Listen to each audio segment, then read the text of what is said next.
ठीक है। Thank you. Lockdown खत्म ना होता तो कितना अच्छा होता। अब मैं आपके बिना कैसे रहूंगी? मैं भी तो अपनी बीवी को छोड़ के नहीं जाना चाहता, लेकिन क्या करूं, काम में जाना पड़ेगा ना। आई शपथ जल्दी आ जाऊंगा, ठीक है? शेखर। दादा। हाँ दादा। अरे वो तेरे दोस्त ने पैसा लिया था, उसका क्या हुआ? दादा वो लॉकडाउन की वजह से अभी तक लौटा नहीं पाया। मैं जल्दी से जल्दी उससे लेके दे देता हूँ। देख धंधा मंदा चल रहा है, ठीक है? उसको बोल जल्दी से जल्दी पैसा वापस चाहिए, मैं वापस आने तक। ठीक है दादा। और अपने वहिनी का ख्याल रखना। बाय। चलो बाय।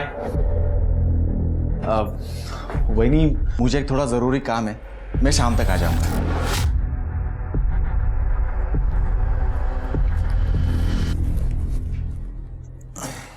बाय।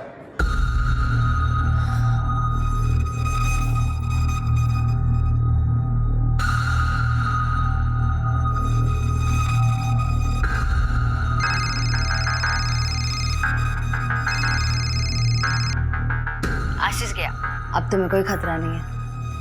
मैं अभी आता हूँ।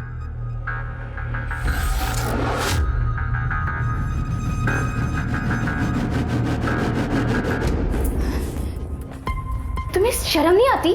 मेरे भाई का घर तोड़ के क्या अपना घर बचा रहेगा? मैं तुम्हें मानसी बहनी के पास बिल्कुल जाने नहीं दूंगी। तू रोकेगी मुझे? तू रोकेगी मुझे? योगेश, योगेश प्लीज। नहीं नहीं।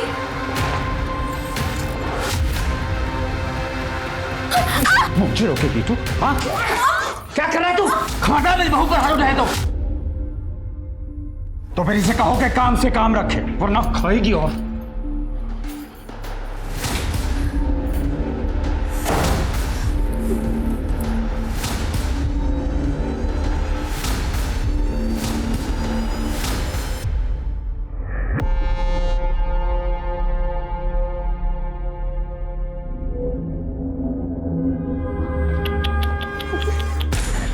अरे रे रे रे, कितना मारा है तुझे?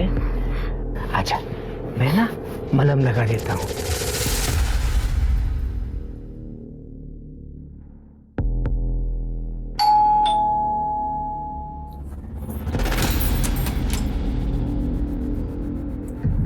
अरे चोरी की तरह नहीं, शेरों की तरह।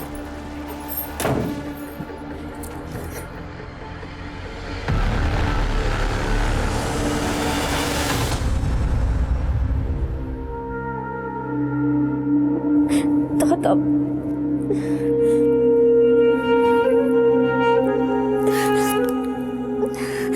शेखर,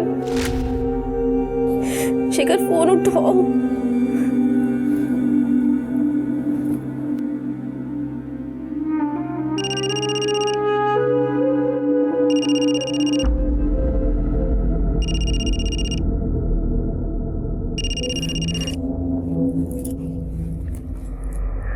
हेलो हेलो नम्रता, क्या क्या क्या हुआ? तुम रो क्यों रही हो?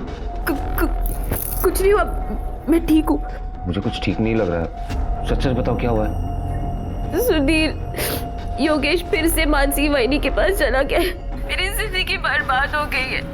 मुझे कुछ समझ में नहीं आ रहा, मैं क्या करूँ? तुम परेशान मत हो, मैं आ रहा हूँ तुमसे मिलने। नहीं नहीं सुधीर, तुम यहाँ मत आना, वरना किसी ने तुम्हें यहाँ पे देख लिया ना, मेरी परेशानियां और भी बढ़ जाएंगी। अरे मुझे कुछ नहीं सुनना। और सुनो, मैं तुम्हारे घर के पीछे आ रहा हूँ, तुम बाहर आ जाना मुझसे मिलने, ठीक है?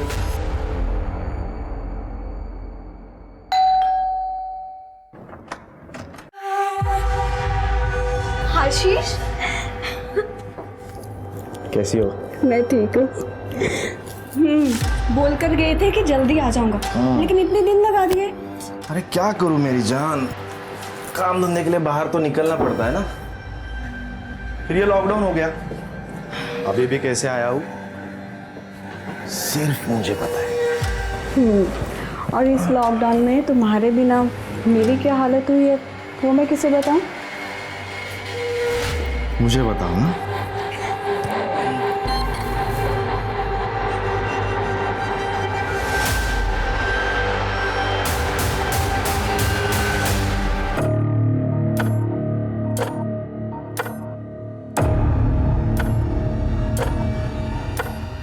कितनी बेरहमी से मारा है तुम्हें। तुम बताओ, तुम्हारी ये आंसू मुझसे सह नहीं जाते। पर मैंने अब सहना सीख लिया है। इन्हीं आंसू के साथ जीना पड़ेगा मुझे। मैं अपने पति को अपनी भाभी के पास जाने से रोक नहीं सकती, और रोका तो उसने मुझे एक पति जो अपनी पत्नी की बिल्कुल इज्जत नहीं करता, और दूसरा मेरा ससुर जो मेरी इज्जत के पीछे पड़ा हुआ है। एक चोट देता है और दूसरा मरहम लगाने पहुंच जाता है, यहाँ वहां छूता है मुझे। तो तुम चुप क्यों हो? हाँ, अपने भाइयों से बात क्यों नहीं करती? मैंने आशीष दादा को बताया था, पर उन्हें मेरी बातों पर भरोसा ही नहीं है। उन्हें तो बस अपनी बीवी पे भरोसा है। और दूसरा शेखर जो मेरा फोन ही नहीं उठाता। सब अपने अपने लाइफ में बिजी है। किसी को परवाह ही नहीं है कि उनकी बहन की जिंदगी में क्या होता है। तुम बता, सुनो, तुम चिंता मत करो। देखो, मैं तुम्हारा सबसे अच्छा दोस्त हूँ। इस सिचुएशन में मुझसे जो कुछ भी होगा मैं करूँगा।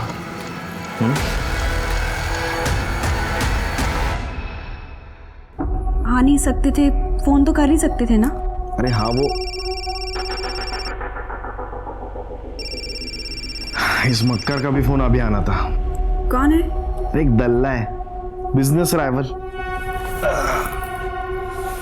हम लोग जो और बाकी कंपनियों को माल बेचते हैं ना, उसमें से कमीशन खाता है ये। मेरी ईमानदारी की वजह से इसका बिजनेस चौपट हो गया है।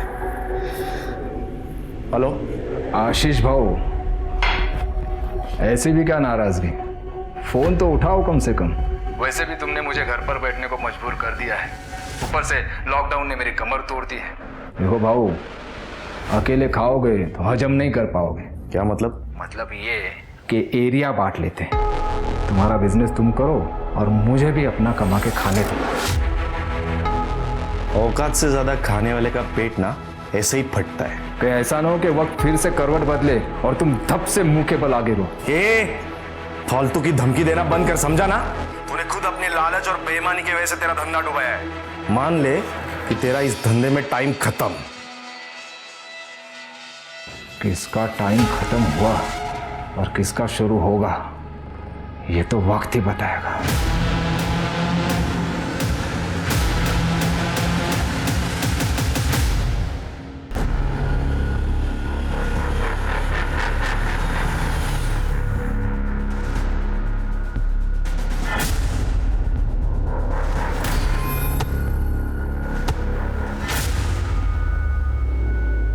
लो, तुम मिठाई खाओ। मिठाई? क्या महेश, तूने खरीदे हुए शेयर्स की हालत क्या देखा ना बाजार में? सब गिर रहे हैं, अब तू मिठाई खिला रहे। केदार भाऊ, मेरी कुंडली से शनि की 7.5 हमेशा के लिए दूर हो गई है। अब मैं अपना पुराना बिजनेस फिर से शुरू करने जा रहा हूँ। तुम मिठाई खाओ, मिठाई खाओ। ठीक है ठीक है। और रही बात शेयर्स की, तो तुम्हारे खरीदे हुए शेयर्स तो बड़ा उछाल मार रहे हैं। केदार भाऊ, तुम्हारी जिंदगी में कोई उछाल नहीं आ रहा। महेश, मेरी जिंदगी में बहुत जल्द उछाल आने वाला है। तू तो जानता है, मेरा बेटा योगेश नम्रता को, मेरी बहू को आए दिन मारते रहता है। अब उसकी बेरुखी से तंग आकर वो जल्द ही मेरी बाहों में आने वाली है। ये बात, अब इस बात पर तू मिठाई खा ले। कौन आ गया?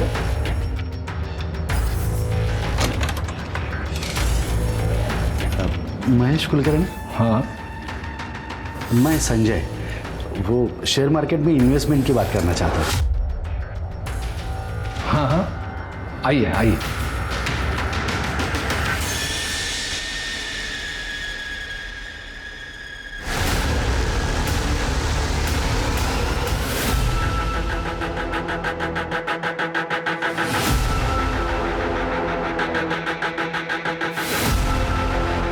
रुको रुको इधर रुको। ये तो मेल बॉडी है। डेफिनेटली पहचान छुपाने की कोशिश की गई। हो सकता है किसी पत्थर वत्थर से मारा हो। लेकिन इसको यहाँ मारा गया है और या कहीं और मार के यहाँ लाया है।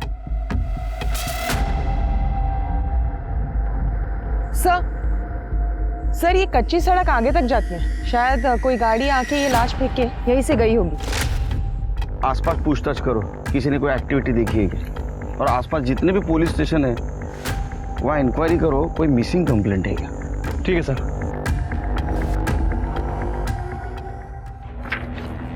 सर, आपका शक सही निकला, गला दबाकर ही मारा गया था और उसके बाद उसका चेहरा बिगाड़कर उसकी पहचान छुपाने की कोशिश की गई है। ये देखिए, पीएम रिपोर्ट में मेंशन है कि उसकी मौत 29 जून को दिन में 11:30 से 12:30 के बीच में हुई है और सर उसके पहले उसके साथ सेक्सुअल एक्टिविटीज़ भी हुई हैं। तो ये औरत के चक्कर में तो ये मर्डर नहीं हुआ? सर लग तो ऐसा ही रहा है। सर बॉडी की डिटेल से कोई मिसिंग कंप्लेंट मैच नहीं हुई है और जहाँ ये लाश मिली वहाँ रोड के अलावा और कोई आबादी नहीं है, इसलिए कोई डिटेल्स नहीं मिल पाई। ठीक है, इस मर्डर केस की इन्वेस्टिगेशन शुरू कर दो और फोटोग्राफ आसपास के पुलिस स्टेशन में सर्कुलेट कर दो और बॉडी का डीएनए टेस्ट भी करवाओ। ठीक है सर।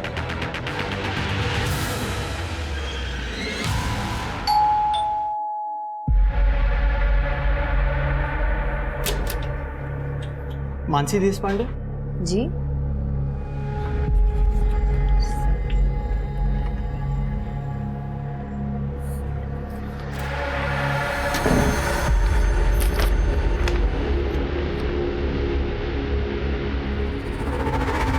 क्या? आशीष का डेथ सर्टिफिकेट? हे भगवान, ये क्या हो गया? आशीष, वही क्या है? हे भगवान,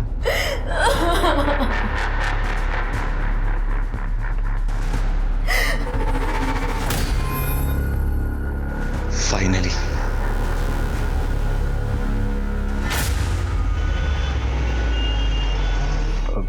ठीक है मैम, बोल दे। सुनो, क्या हुआ?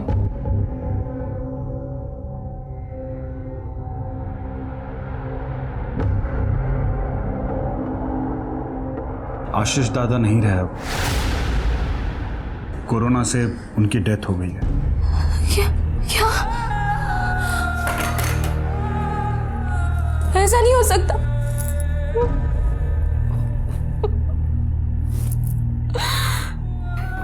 संभालो अपने आप को। अब वैसे भी हमारे रास्ते का कांटा तो निकल ही गया ना। मैं तुमसे तलाक देके मानसी से शादी कर लूंगा।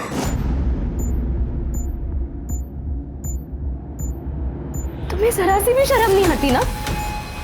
ऐसा क्यों कर रहे हो तुम मेरे साथ? योगेश, योगेश, रुको योगेश, प्लीज मुझे ऐसे मत ठुकराओ। छोड़ बाला। योगेश, तुम्हारी हिम्मत कैसे हुई नम्रता के साथ ऐसा बिहेव करने की? चलता हो, गेट आउट।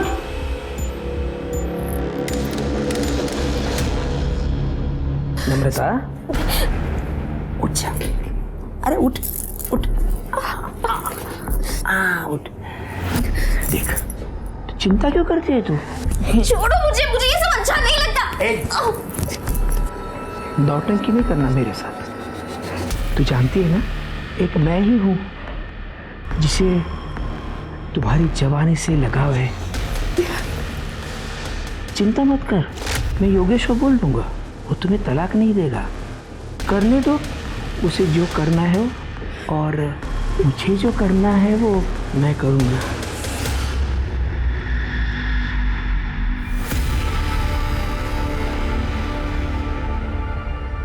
ये नंबर क्यों नहीं लग रहा है? ये आशीष का नंबर कई हफ्तों से स्विच ऑफ क्यों आ रहा है? सब कुछ ठीक हो बस।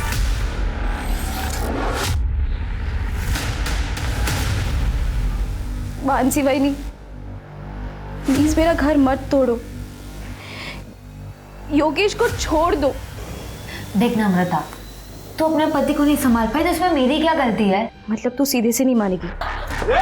अगर एक बार तूने और हाथ लगाया ना तो शेखर, को हाथ कैसे लगाया? शेखर, ये मानसी बहनी और ये योगेश दोनों का चक्कर चल रहा है। क्या?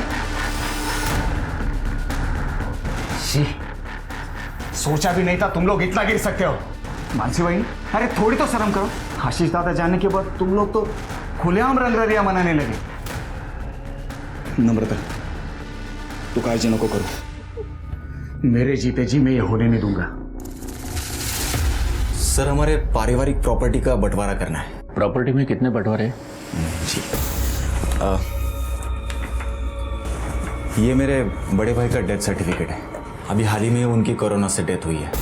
उनकी एक बीवी है मानसी और मेरी छोटी बहन है नम्रता। इन दोनों का हक बनता है। ऐसा कोई तरीका है जिसे ये मानसी को इस प्रॉपर्टी में से कुछ भी ना मिले? इसलिए हमें ये प्रूव करना होगा कि लीगली वो तुम्हारे भाई की वाइफ है ही नहीं, और दूसरी बात, वो किसी और से शादी कर ले तो उन्हें प्रॉपर्टी का कोई भी हिस्सा नहीं मिल सकता।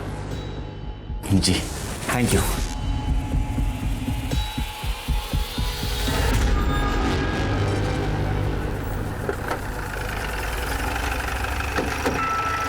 सर आपने जो डीएनए रिपोर्ट मंगाई थी वो आ गई है।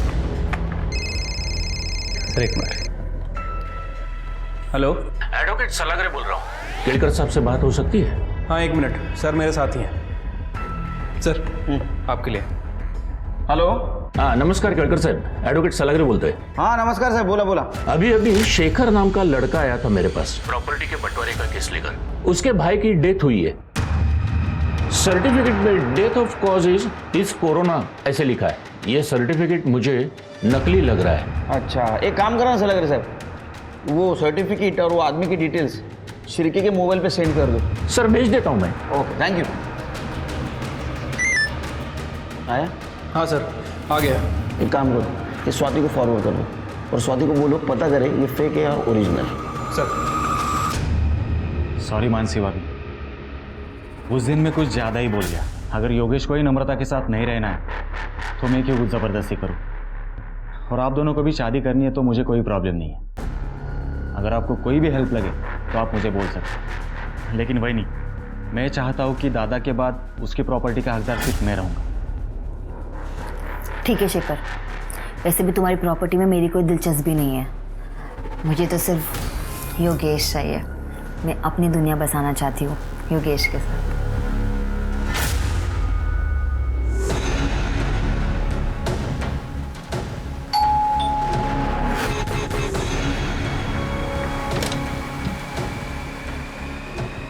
आशीष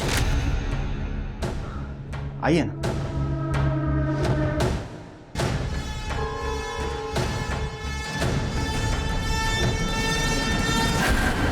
लेकिन आप कौन? मैं आशीष की वाइफ कविता। क्या क्या क्या झूठ बोल रही है आप? आशीष दादा की वाइफ तो ये है मानसी। ये आप क्या कह रहे हैं? आशीष की वाइफ मैं हूँ कविता। अगर आपको विश्वास नहीं होता ना, ये मैरिज सर्टिफिकेट देखिए।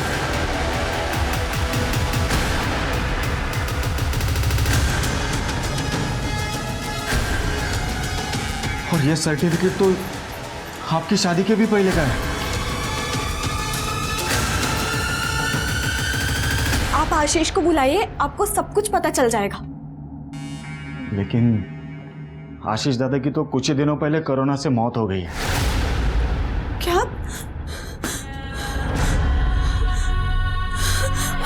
आशीष?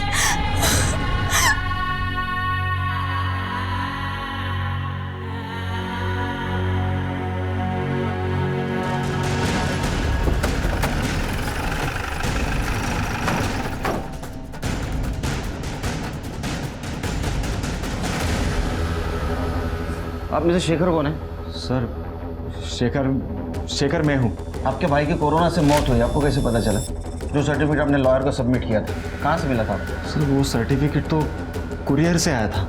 हाँ सर, कुरियर तो मैंने खुद रिसीव किया था। देखो ये यही था। हाँ सर, सर्टिफिकेट तो यही था। ये फेक है क्या? मैं जानती थी यहाँ कुछ ना कुछ तो गलत हो रहा है। आप? मैं आशीष की वाइफ कविता, लेकिन यहाँ आकर पता चला तो ये कि आशीष की बीवी बनी बैठी है। ज्यादा कुछ बुरा ना तेरा मुंह तोड़ दूंगी मैं। काम कर रहा हूँ। अब आशीष से आखिरी बार कब मिली? सर वो 22 जून तक तो यही थे, उसी दिन वो गए थे। हाँ सर, उसी दिन वो मेरे पास भी आए थे। एक हफ्ते के बाद 29 जून को वो बिजनेस टूर के लिए निकल गए थे। अब कभी लंबा इंतजार मत करवाना, और अगर जल्दी नहीं आए ना तुम तो मैं वहाँ पर आ जाऊंगी। चिंता मत करो, हफ्ते 10 दिन में वापस आ जाऊंगा। यार कैब बुक करना भूल गया मैं। तुम पहले कैब बुक कर लो। नहीं यार, लेट हो जाएगा। मैं एक काम करता हूँ, बाप्पा चौक में जाके कैब ले लेता हूँ। साहब, आशीष ने मुझे इस घर और शेखर के बारे में बताया था, और बहुत दिन तक जब आशीष का नंबर स्विच ऑफ गया और ना ही कोई कांटेक्ट हो पाया, तो मैं उसे ढूंढते ढूंढते यहाँ तक आ गई। और सर, आशीष दादा भी 22 जून के बाद वापस घर आए ही नहीं। हाँ सर, वो सिन्नर जाने का कह के गए थे। आशीष की किसी के साथ दुश्मनी थी? नहीं सर, उनकी किसी के साथ कोई दुश्मनी नहीं थी। दादा एकदम सीधे आदमी थे, वो सिर्फ अपने काम से काम रखते थे। सब महेश कुलकर्णी, ये आशीष का कॉम्पिटिटर हुआ करता था। आशीष ने अपनी मेहनत और ईमानदारी से का विश्वास जीत लिया था, और जिसकी वजह से महेश का कमीशन का धंधा भी चौपट हो गया था। और फिर एक दिन उसने आशीष को फोन पर धमकी भी दी थी। कहीं ऐसा ना हो कि वक्त फिर से करवट बदले और तुम धप से मुंह के बल आगे रहो। फालतू की धमकी देना बंद कर, समझा ना?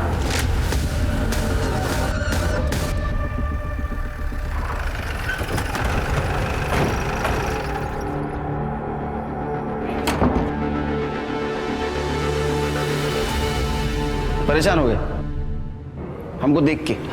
नहीं सर, ऐसी कोई बात नहीं है, बताइए मैं क्या कर सकता हूँ। आशीष की वाइफ कह रही थी कि तुमने उसे कुछ धमकाया बिजनेस के सिलसिले में। सर, बिजनेस में ये सब होते रहता है। आशीष ने मेरा धंधा चौपट कर दिया था, तो गुस्सा तो आएगा ही। फिर भी मैंने समझौते के लिए उसे फ़ोन किया था सर। हाँ, उस वक्त थोड़ी बहसबाजी हुई थी बस, बाकी मैं कुछ नहीं जानता सर। नहीं, कुछ जानते हो तो अभी बता दो, क्योंकि हम अगर जानने की कोशिश करेंगे तो बताने के लायक नहीं रहोगे। मैं सच कह रहा हूँ सर, मैं कुछ नहीं जानता।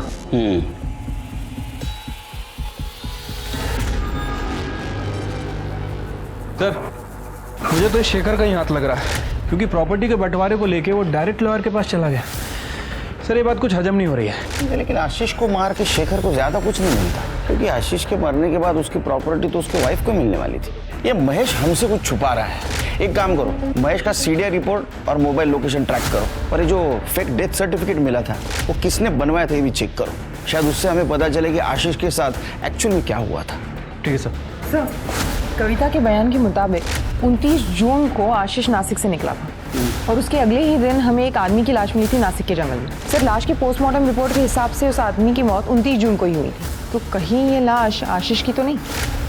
उस बॉडी से शेखर का डीएनए मैच कराओ। सर, मानसी तो पहले से ऐसी थी, मगर अब तो शेखर भी। मानसी और योगेश को जो करना है वो करेंगे नम्रता, लेकिन अब जब शेखर भी इस गंदे खेल में शामिल हो गया है, मुझे लगता है तुम्हें यहाँ से कहीं दूर चले जाना चाहिए, नहीं तो तुम्हारी जान को खतरा हो सकता है। पर मैं जाऊंगी कहाँ? मैं तुम्हें कहीं एक सुरक्षित जगह पर लेके जा सकता हूँ, अगर तुम्हें मुझ पर भरोसा है तो। कैसी बात कर रहे हो सुधीर? एक तुम ही तो जिस पर मेरा भरोसा बचा है। ठीक है, कल मैं आता हूँ तुम्हें लेने, तैयार रहना। संजय जी, मैंने आपके लिए कुछ अच्छी कंपनी के शेयर सिलेक्ट किए हैं, अगर इन्वेस्ट करना हो तो पैसे लेके आ जाइए। महेश जी, एक्चुअली क्या है, वो जो शेयर्स के लिए पैसा रखा था ना, वो कहीं और खर्च हो गया। अब इंतज़ाम करने को कम से कम 1 हफ्ता लग जाएगा।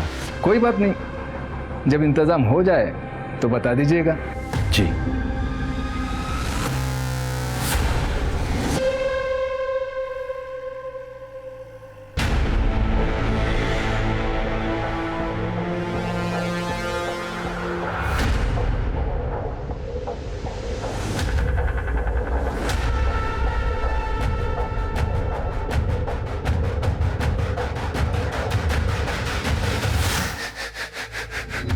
नम्रता, नम्रता, नम्रता, क्या है? कहाँ घुस रहा है तू? कहाँ घुस रहा है तू? नम्रता का है? मुझे क्या पता, कल रात से घर पर नहीं है वो। तुम्हें पता होगा ना, तू तो आशिक है उसका। बता, कहाँ छुपा के रखा है उसे? मुझे नहीं पता नम्रता कहाँ पे है। ये किसी और के साथ भाग के। सच सच बता, नम्रता कहाँ है? तुम लोग उसे बहुत परेशान करते हो, मुझे पता है। कहाँ छुपा के रखा है? कहाँ छुपा के रखा है? हिम्मत कैसे हुई तेरे मेरे बाबा को हाथ लगाने की? हाँ, हिम्मत कैसे हुई तेरे? छुपा के रखा है? मैं उसे ढूंढ के निकालूंगा, मैं बोल रहा हूँ। अरे जा जा, नंबर का जहाँ भी होगा ना, मैं पता लगा के रहूंगा। चल निकल, नंबर का जहाँ, चल पता लगाता है साला। कातिल बहुत चालाक है शेर के, और इसलिए उसने कोरोना का सहारा लिया। लेकिन सबसे बड़ा सवाल यह है कि आशीष को कहाँ मारा गया, क्योंकि कविता के बयान और आशीष के कॉल डिटेल्स के मुताबिक वो घर से 11 बजे निकला था और उसकी मौत 11:30 से 12:30 के बीच में। तो इसका मतलब उसको रास्ते में ही मारा गया। सर कविता ने हमें बताया था कि आशीष ने घर से कैब बुक नहीं की थी, वो पैदल बापा चौक तक गया था, जो वहां से 200 मीटर की दूरी पर। सर हो सकता है इसी बीच आशीष को किडनैप करके मार दिया गया हो, या फिर कातिल उसी कैब में हो। सर लेकिन अगर कातिल ने आशीष को सिन्नर में मारा तो उसकी लाश को नासिक के जंगलों में क्यों फेंक दी?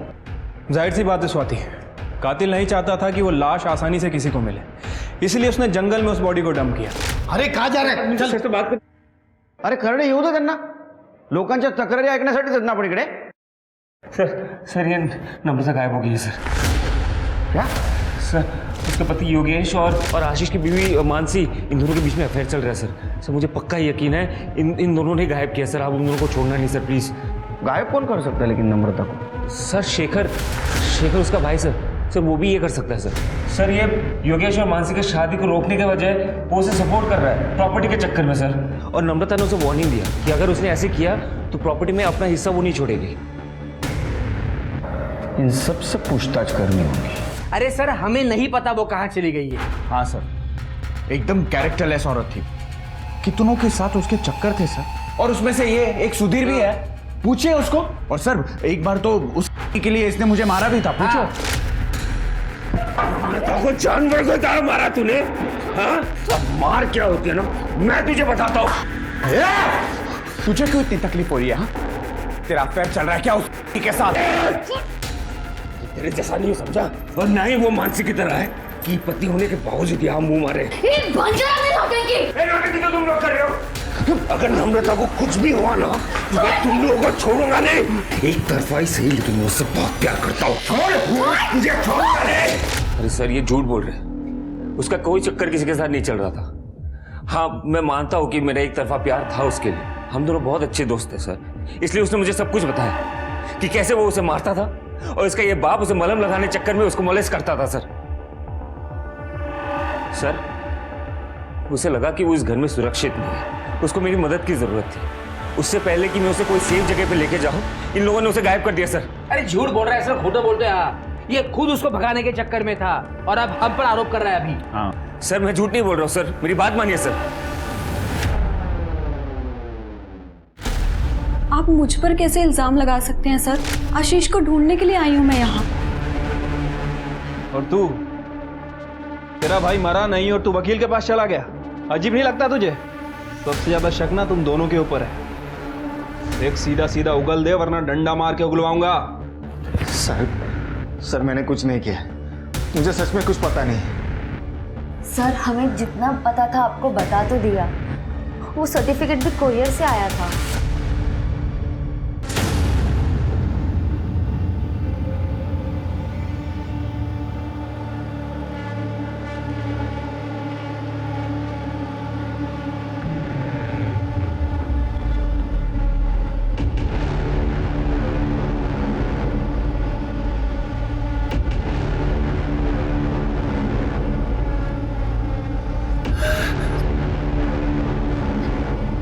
पानी देता हूँ।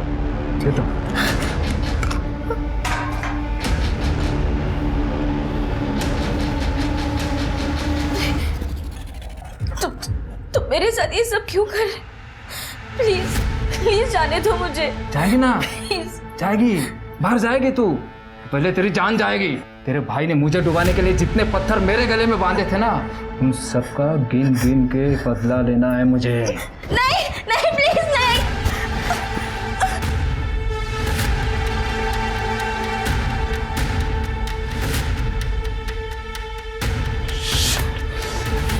अबे आता है मैं, रुक।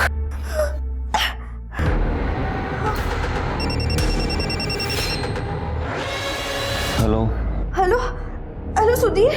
नम्रता, तुम कहाँ पे हो? तुम ठीक तो हो ना? नहीं सुधीर, मुझे इन लोगों ने ना महेश कुलकर्णी के घर पे बांध कर रखा है। ये घोल चौक है ना? हाँ हाँ, बस वही। सुनो, तुम फिक्र मत करो, ठीक है? मैं तुरंत आता हूँ वहाँ पे, तुम फिक्र मत करो। हाँ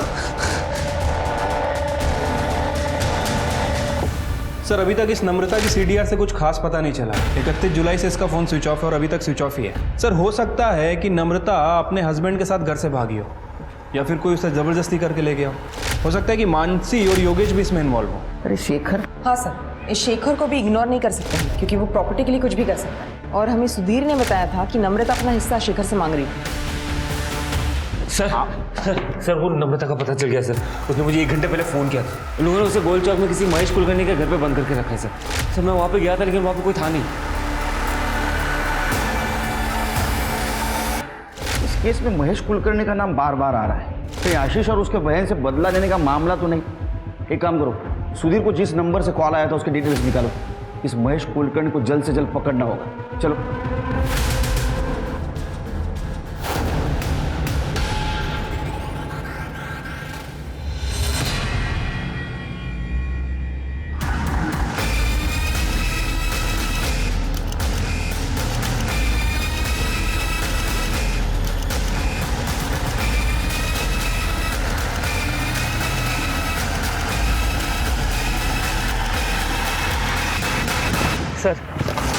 सर यहाँ पे सर ये यहाँ।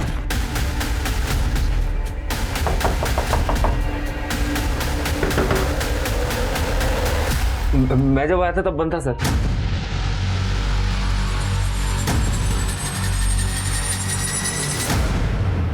नम्रता चेक करो। सर, ये तो मर चुकी है।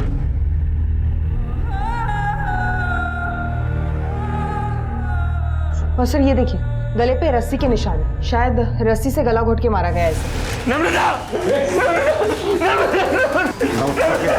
नौटंकी बंद कर। तूने मारा है नम्रता को? तो एक तरफा प्यार करता था ना उससे। तूने बोला था दरवाजा बंद है, दरवाजा खुला था। सर, मैं जब आया था सर तब अंदर से दरवाजा बंद था सर। यकीन कीजिए सर, मैं झूठ नहीं बोल रहा हूँ सर।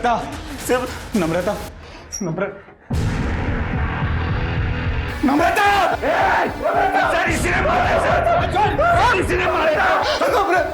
तुझे कैसे बता रहे नम्रता यहाँ है? सर, शेखर ने मुझे फोन करके बोला था नम्रता यहाँ पे। सर, योगेश को मैंने ही बताया था। सुधीर का पहले फोन मुझे आया था लेकिन मैं घर से थोड़ा दूर था और योगेश मेरे ही घर पे था, इसलिए मैंने आगे भेज दिया। हटा दिया ना तूने तेरे बीवी को रास्ते से? हाँ, मानसी के साथ आय्याशी करनी थी ना तेरे को? सच बोल। आप लोगों के आने से पहले मैं यहाँ आ चुका था, लेकिन जब मैं यहाँ आया तो मैंने देखा कि ऑलरेडी नम्रता मर चुकी है, इसलिए मैं डर गया और डर के बाहर जाके छुप गया। सर,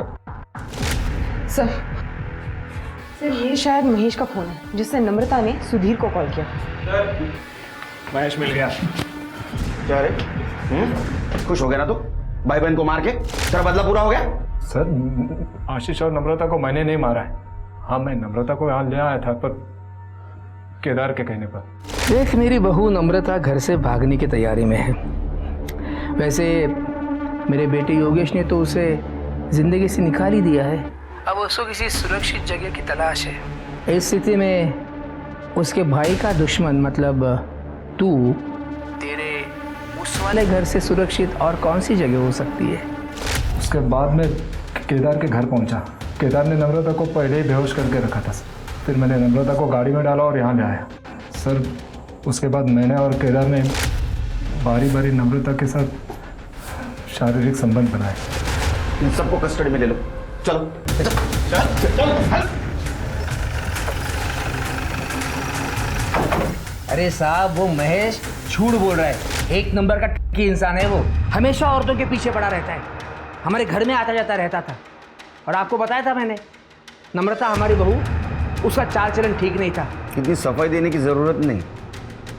सबका कैरेक्टर सर्टिफिकेट है मेरे पास। कोई सबूत है आपके पास? आएगा। जिस दिन मेरे हाथ सबूत आएगा, मेरा हाथ चलेगा। फिर तेरे हाथ कुछ नहीं रहेगा।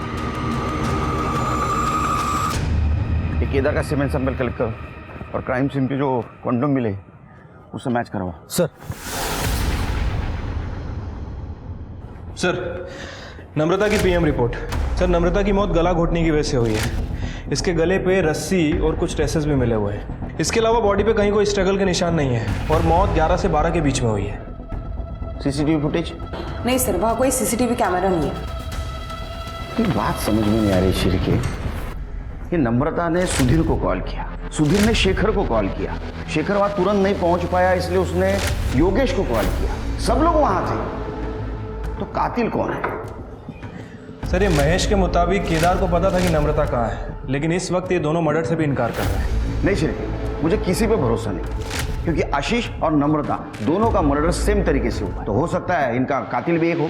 सर, हमें शेखर ने बताया था जब उसने योगेश को कॉल किया था तब वो आशीष के घर पे ही था। हो सकता है मानसी या कविता ने उनकी बात सुन ली हो। और वैसे कविता पर शक करने के लिए बहुत सारे रीजंस हैं। आशीष के मरने के बाद वो उसकी लीगल वाइफ है, तो शेखर जैसे ही प्रॉपर्टी पर उसका इक्वल दावा बनता है।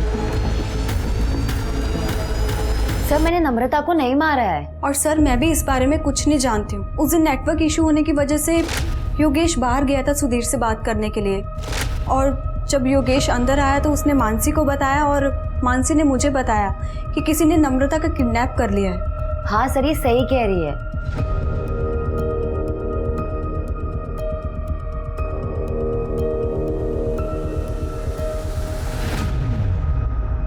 सर, आपको क्या लगता है ये दोनों लड़कियां सच बोल रही है या सच को छुपा रही है? ये नम्रता को जिसने भी मारा है बहुत होशियार है, उसे ढूंढने के लिए हमें बहुत मेहनत करनी पड़ेगी। शिरके, ये आशीष का डुप्लीकेट डेथ सर्टिफिकेट जिसने भी बनवाया है उसका कुछ पता चला? फिलहाल तो नहीं सर। ठीक है।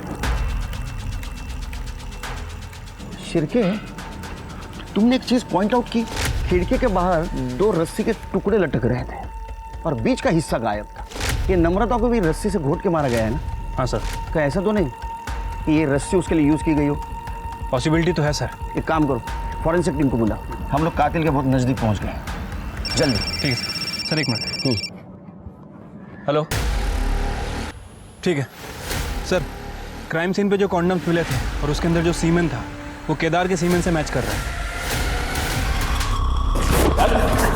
बोला था ना तेरे को, जिस दिन हाथ सबूत लगेगा मेरा हाथ उठेगा। सच बोल। मुझे मत मारिए, मैं सब बताता हूँ। मैं मानता हूँ कि मेरी बुरी नज़र थी मेरी बहू पर। महेश जो कुछ भी बोला बिल्कुल सच बोला। ये नम्रता को किडनैप करने का प्लान मेरा ही था, लेकिन मैं सच बोल रहा हूँ, मैंने उसे नहीं मारा सर। तूने अभी आधा सच बोला है। तूने एक औरत को मॉलेस्ट किया है, एक औरत तुझे मारेगी। स्वाति, इसको इतना मारो ये सच बोले।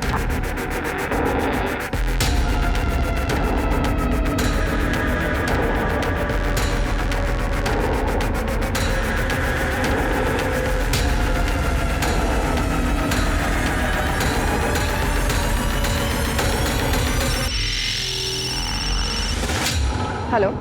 कविता किसी को तो मिलने आई है, पर मैं देख नहीं पाया वो किससे मिलने आई है।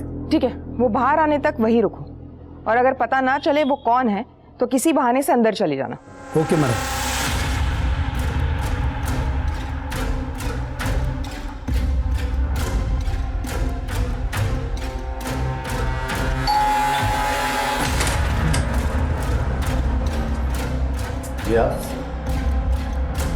इलेक्ट्रिसिटी डिपार्टमेंटमधून आलोय, तुमच्या मीटरचं रीडिंग घ्यायचं आहे।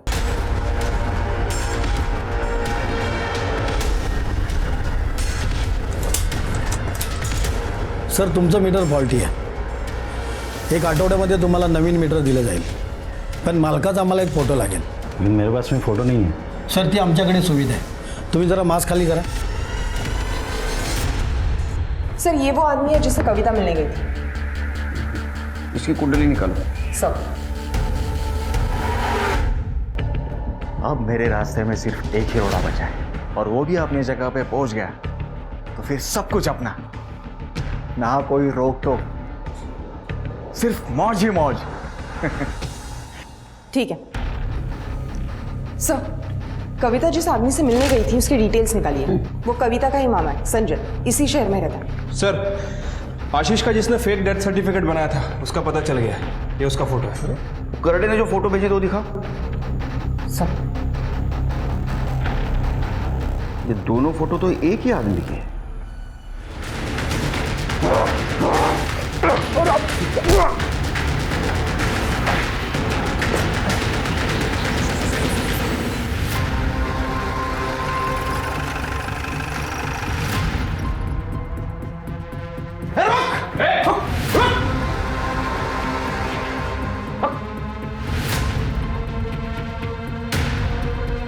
सब इसने नम्रता को मारा है। हमने जब इसे पकड़ने की कोशिश की थी ये हमलावर हो गया। बंद कर नौटंकी, समझी? ये दोनों फोटो तो एक ही आदमी के हैं। ये देखो, लेकिन इसने आशीष और नम्रता को मारा क्यों होगा? सर 100% प्रॉपर्टी का मामला हो सकता है। प्रॉपर्टी का मामला? अगर प्रॉपर्टी का मामला हो सकता है तो इसका अगला शिकार शेखर हो सकता है। हमें शेखर को बचाना होगा। 1 सेकंड से शेखर बच गया और 1 सेकंड से तू भी बच गया। तुम दोनों के खिलाफ सारे सबूत है हमारे पास। तुम सच बोलो नहीं तो हमारा डंडा बोलेगा। बताती हूँ सर, मैं आशीष से बहुत प्यार करती थी। मुझे बिल्कुल भी अंदाज़ा नहीं था कि वो मुझे इतना बड़ा धोखा देगा।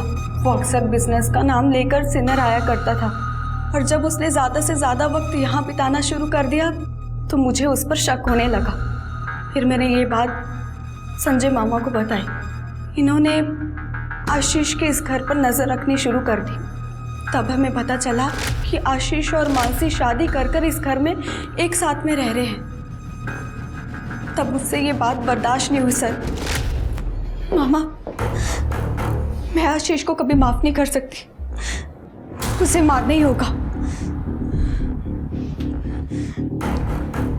ये तू नहीं, तेरा गुस्सा बोल रहा है।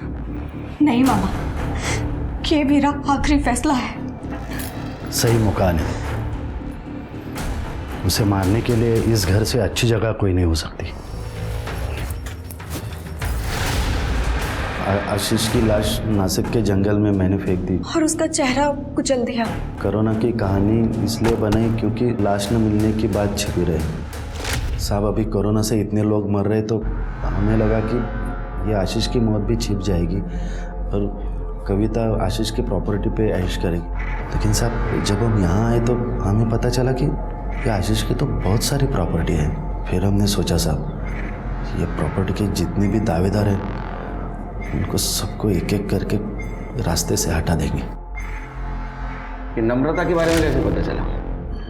वो मैं इनके घर पे नज़र रख रहा था ना साहब, तो वो शेखर ने योगेश को फ़ोन करके नम्रता के किडनैप होने की बात बोली तो वो बात मैंने सुन ली क्योंकि मैं वहीं पे छुप के खड़ा था। गोल चौके के पास। और क्या नाम बताया? महेश कुलकर्णी। पक्का नम्रता वहाँ मिलेगी?